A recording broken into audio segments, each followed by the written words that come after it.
दोस्तों, आधार सीडिंग कैसे करें? आज का टॉपिक उन सभी के लिए बहुत जरूरी है जो सरकारी योजनाओं का लाभ ले रहे हैं या लेना चाहते हैं। आप सभी जानते हैं आज के समय में मिलने वाला सरकारी योजनाओं का पैसा लाभार्थी के डायरेक्ट आधार लिंक बैंक खाते में ट्रांसफर होता है डीबीटी के जरिए।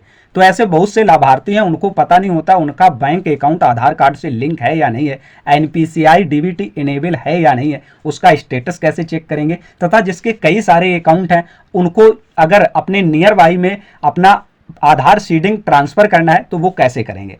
तो आप लोगों को इस वीडियो में सारी प्रोसेस बताई गई है, बिना कहीं भागदौड़ किए, बिना कहीं बैंक जाए आप 1 मिनट में घर बैठे अपने बैंक अकाउंट को आधार कार्ड से लिंक कर पाएंगे। चलिए वीडियो को शुरू करता हूं। इसके लिए आप लोग किसी भी सर्च ब्राउज़र को ओपन करेंगे, सर्च बार में npci.org.in इतना लिखकर सर्च करेंगे, आप डायरेक्ट npci के ऑफिशियल पोर्टल पर पहुंच जाओगे। इस प्रकार का इंटरफेस दिखेगा। इस पोर्टल की डायरेक्ट लिंक डिस्क्रिप्शन में मिल जाएगी। यहाँ पर 4 ऑप्शंस दिखेंगे। आप लोगों को सेकेंड ऑप्शंस पर जाना है, कस्टमर। जैसे यहाँ पर जाकर क्लिक करते हैं तो ढेर सारे ऑप्शंस खुलकर आ जाएंगे। यहाँ पर देखेंगे लेफ्ट साइड गेट हेल्प के नीचे कई सारे ऑप्शन दिए हुए हैं। यहाँ से आपको चौथा ऑप्शन सेलेक्ट करना है, भारत आधार सीडिंग इनेबल बेस। जैसे इस पर आप लोग क्लिक करेंगे तो डायरेक्ट आप लोग इसके मेन पोर्टल पर पहुंच जाओगे और लेफ्ट साइड एनपीसीआई का ऑप्शन मिलता है। सबसे पहले आधार मैप्ड स्टेटस चेक कर लेते हैं, आपका आधार सीडिंग किस बैंक में है। तो इसके लिए यहाँ पर आधार मैप्ड स्टेटस पर क्लिक करेंगे और इस प्रकार का इंटरफेस आएगा। यहाँ पर आप लोग अपना आधार नंबर एंटर करेंगे। इसके बाद जो भी स्क्रीन पर कैप्चा कोड दिए हों, इन कैप्चा कोड को इस सेक्शन बॉक्स पर फिलिप करेंगे। फिर चेक स्टेटस पर क्लिक करेंगे।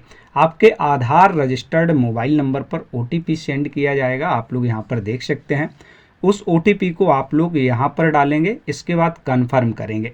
कन्फर्म करने के बाद आपका जो भी बैंक आधार कार्ड से लिंक होगा वो यहाँ पर आ जाएगा। आधार मैप्ड स्टेटस देख सकते हैं, mapping status enable for DBT, ये होना इम्पोर्टेंट है। किस बैंक में लिंक है आप लोग यहाँ पर देख सकते हैं। यदि इस बैंक से दूसरे बैंक में लिंक करना चाहते हैं तो ये भी प्रोसेस बताऊंगा। यदि कुछ भी यहाँ पर नहीं आ रहा तो उसके लिए आप लोग पुनः पोर्टल पर आएंगे और आधार सीडिंग डिसीडिंग के ऑप्शन पर क्लिक करेंगे। इस प्रकार का इंटरफेस आएगा।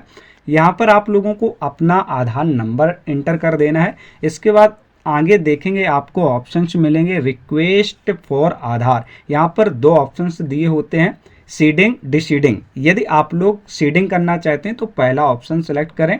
इसके बाद यहाँ से सिलेक्ट योर बैंक के लिए ऑप्शंस मिल जाता है, यहाँ पर क्लिक करेंगे तो सारी बैंक आ जाएंगी।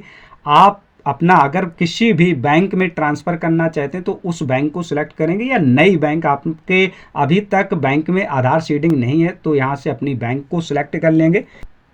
यहाँ पर देखेंगे सीडिंग टाइप के नीचे 3 ऑप्शंस मिलते हैं। फ्रेश सीडिंग, आपके अकाउंट में अभी तक आधार सीडिंग नहीं हुआ तो पहला ऑप्शन सेलेक्ट करें। यदि आपका अकाउंट उसी बैंक में है और दूसरा अकाउंट आपने खुलवा रखा है सेम उसी बैंक में तो दूसरा ऑप्शन सेलेक्ट करें। तीसरा ऑप्शन सबसे बेस्ट है, आपके कई सारे अकाउंट हैं, आप अपने मनपसंद के अकाउंट में अपने आधार सीडिंग को ट्रांसफ़र करना चाहते हैं तो ये ऑप्शन सेलेक्ट करें, एक बैंक से दूसरे बैंक अकाउंट में। तो दोस्तों यहाँ पर जो भी आपकी सिचुएशन उसको सिलेक्ट करेंगे और जो भी अकाउंट नंबर हो, बैंक अकाउंट नंबर, वो यहाँ पर डाल देंगे और इसके बाद कन्फर्म अकाउंट नंबर आपको यहाँ पर फिलिप करना है।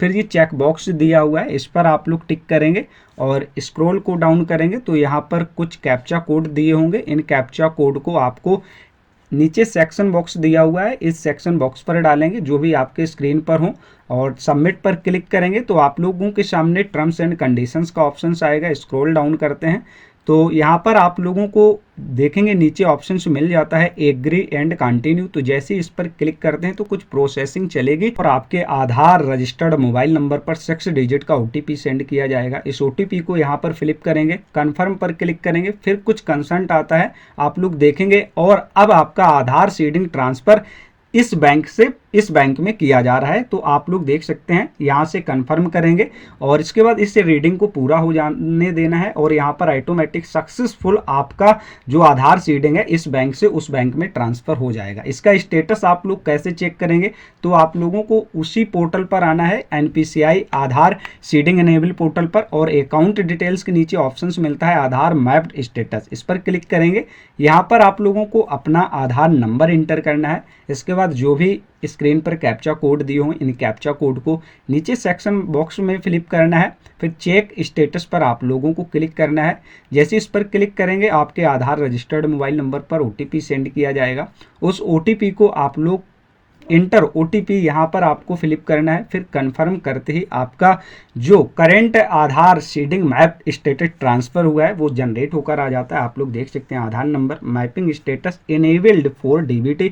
तो अब आपका बैंक खाता सरकारी योजनाओं का अगर कोई भी पैसा ट्रांसफ़र किया जाएगा तो आपके खाते तक आसानी से पहुँच पाएगा। तो इस प्रकार से इस प्रोसेस के जरिए आप लोग घर बैठे आसानी से अपने बैंक को आधार कार्ड से जोड़ सकते हैं और DBT इनेबल कर सकते हैं, यानी NPCI से जोड़ सकते हैं। तो किसी भी प्रकार का कन्फ्यूजन है तो आप कमेंट के माध्यम से बता सकते हैं। दोस्तों, जानकारी कैसी लगी? इस जानकारी को ज़्यादा से ज़्यादा शेयर करें ताकि आपके हेल्प से अन्य लाभार्थी भी अपना आधार कार्ड बैंक से लिंक कर पाए और मिलने वाली समस्त सरकारी योजनाओं का बेनिफिट ले पाए। किसी भी प्रकार का राय सजेशन है तो कमेंट में जाकर हमें ज़रूर बताएं, इससे हमें थोड़ा मोटिवेट मिलेगा। आप सभी लोग इस चैनल पर नए हैं तो चैनल को सब्सक्राइब करना मत भूलिए, बेल आइकन प्रेस कीजिए। आप सभी को योजना नेट चैनल से सरकारी योजनाओं के अपडेट, ऑनलाइन डॉक्यूमेंट सर्विस से जुड़ी जानकारी घर बैठे आसानी से पहुंचती रहेगी। मिलते हैं ऐसी किसी नेक्स्ट महत्वपूर्ण जानकारी के साथ, तब तक के लिए नमस्कार।